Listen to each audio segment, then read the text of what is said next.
Hello दोस्तों।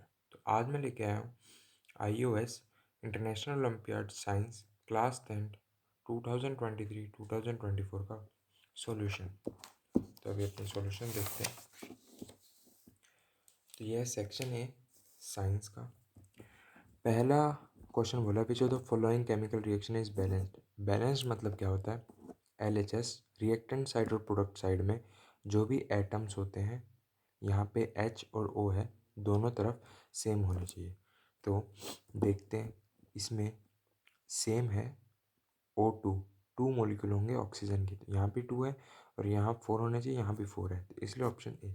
बाकी भी चेक कर सकते हैं, जैसे यहाँ 4 मॉलिक्यूल ऑफ H होने चाहिए पर यहाँ नहीं है, तो इसलिए ऑप्शन नहीं है।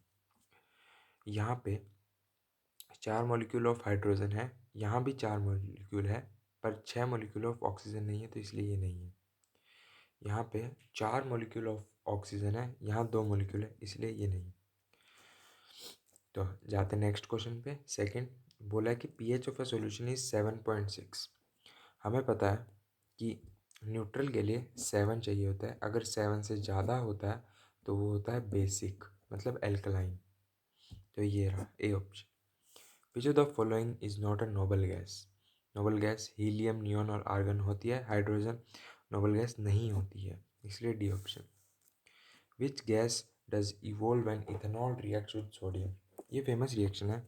इथेनॉल होता है C2H5OH प्लस सोडियम, रिएक्ट करने पे C2H5Na प्लस H2। ये भी बैलेंस रिएक्शन नहीं है, H2 इवॉल्व होती है, तो इसलिए ए ऑप्शन हाइड्रोजन।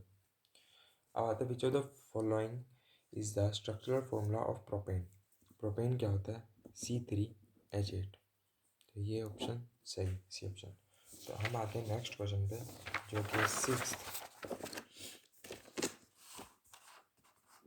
बोला है which of the following is magnesium and oxygen reaction. तो मैग्नीशियम और ऑक्सीजन की रिएक्शन होती है तो मैग्नीशियम ऑक्साइड बनता है, इसलिए ऑप्शन सी सही है। Which of the following is a non metal. ये सब शुरू की टेबल में आते हैं और ये पी ब्लॉक के एलिमेंट है, इसलिए नहीं। ये एस ब्लॉक के एलिमेंट है तीनों, और ये पी ब्लॉक के एलिमेंट है, इसलिए phosphorus D. Which one of the following is an oxidising agent. Oxidising agent मतलब होता है दूसरों को ऑक्सीडाइज करता है और खुद रेड्यूस होता है। तो ऐसा कौन सा है जो कि ऑक्सीजन छोड़ रहा है खुद और दूसरों को दे रहा है? तो कौन सा है? MnO2। देखो MnO2 यहाँ पे ऑक्सीजन है, छोड़ रहा है, और यहाँ पे छोड़ दिया और दूसरे को दे दिया, ऑक्सीडाइजिंग एजेंट, इसलिए ऑप्शन सी। अब इसमें पूछा है, यह बायो से सवाल, इसमें पूछा है which number represent septum in the figure given below. तो क्या होता है, जो ये फर्स्ट दिया हुआ है ये होता है सुपीरियर वेना कावा, सेकंड होता है पल्मोनरी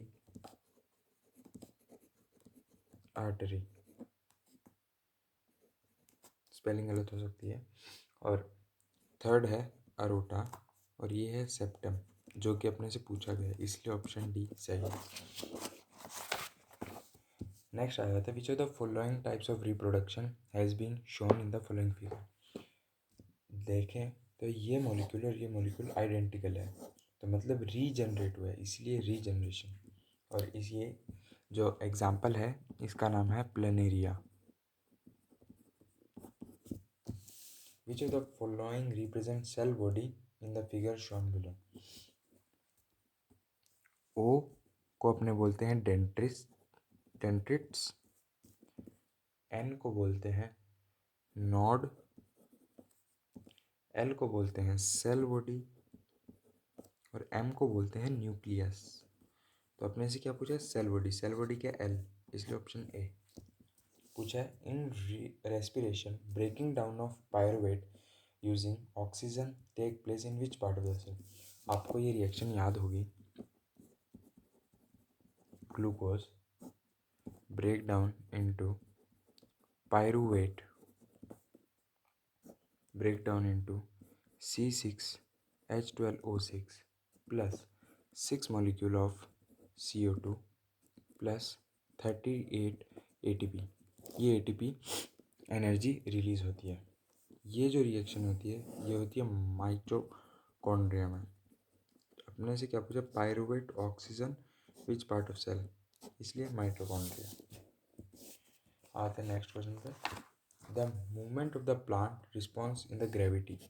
ग्रेविटी दिया है तो जियोट्रॉपिज्म, ये होता है केमिकल के थ्रू, ये होता है लाइट और ये होता है वाटर। तो अपने से पूछा ग्रेविटी तो geotropism. What is the full form of DNA, ये सब आप सबको पता है, डीऑक्सी राइबो न्यूक्लिक एसिड, इसलिए ऑप्शन है।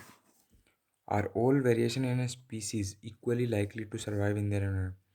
नो, क्योंकि सारों के वेरिएशन अलग अलग होते हैं, चांस ऑफ सर्वाइवल डिपेंड करता है, कुछ अडेप्ट कर लेते हैं कुछ नहीं कर पाते हैं, इसलिए। 16th, in human beings the inheritance of the trait is influenced by. Paternal और मैटरनल के दोनों के DNA से इन्फ्लुएंस होता है। अब पूछा था potential difference between the terminal of electric heater. ये हीटर है जिसके 250 वोल्ट दिया हुआ है, उसके अक्रॉस का voltage and draws a current. Current आपको पता है V/R होता है, तो करंट की वैल्यू रखेंगे यहाँ पे 250 रखेंगे R, तो ये आ जाएगा इसका रेसिस्टेंस जो कि आ जाएगा 25, दैट इज़ 25। अब अपने से पूछा है what current will be heater draw if the potential difference is increase to 300 volt. तो current is equal to 300/25 which is 12 ampere, इसलिए ऑप्शन बी। अब आते हैं नेक्स्ट सवाल पे। पूछा है focal length of convex lens. दिया गया फोकल लेंथ, अपने को निकालनी है पावर। पावर क्या होता है, 1 फोकल लेंथ इन मीटर होती है, ये होगी 1/20/100 विच इज़ 5। अभी प्लस क्यों है, क्योंकि कॉन्वेक्स लेंस है, कॉन्वेक्स लेंस की हमेशा पावर प्लस होती है, इसलिए ऑप्शन डी। इसमें ए बी एक ऑब्जेक्ट दिया है जिसकी इमेज कॉन्केव मिरर द्वारा फॉर्म हो रही है, तो ये रेज कभी भी मिल नहीं रही है, इसलिए the image will be formed at the infinity. Definition wise क्या कहते हैं कि जब ये दो रे मिलेगी उस जगह पे इमेज फॉर्म होगी, पर एक्चुअली ये लाइन पैरेलल जा रही है इसलिए वो इनफाइनाइट पे होगी। How much is the work done in moving a charge of 4 coulomb from 110 volt to 120 volt? Work is equal to Q into delta potential is equal to 4 into 10 which is 40 joules. अब पूछे calculate the total resistance between point A and C। A to B तो है series और B to C है parallel. Parallel का क्या formula होता है, 1/ओवरऑल R is equal to 1/3 plus 1/6 plus 1/18 which comes to be 18। 6 plus 1 plus 3, ये क्या हो जाएगा 10 तो R ओल क्या हो जाएगा इज 18/10 विच इज़ 1.8। इस सब का हो जाएगा 1.8 ओमेगा, तो 1.8 प्लस 4.2 इज 6, इसलिए ऑप्शन सी। अब आते हैं next, what has been shown in the following figure. ये अपने को पता लग रहा है कि नॉर्थ टू साउथ है, तो मैग्नेटिक फील्ड दिखाई गई है, और किसकी है, एक करंट कैरिंग सर्कुलर वायर की। An electric bulb is rated, इतना उसको रेट किया है, इलेक्ट्रिक एनर्जी इतनी है, cost of using for 3 hours.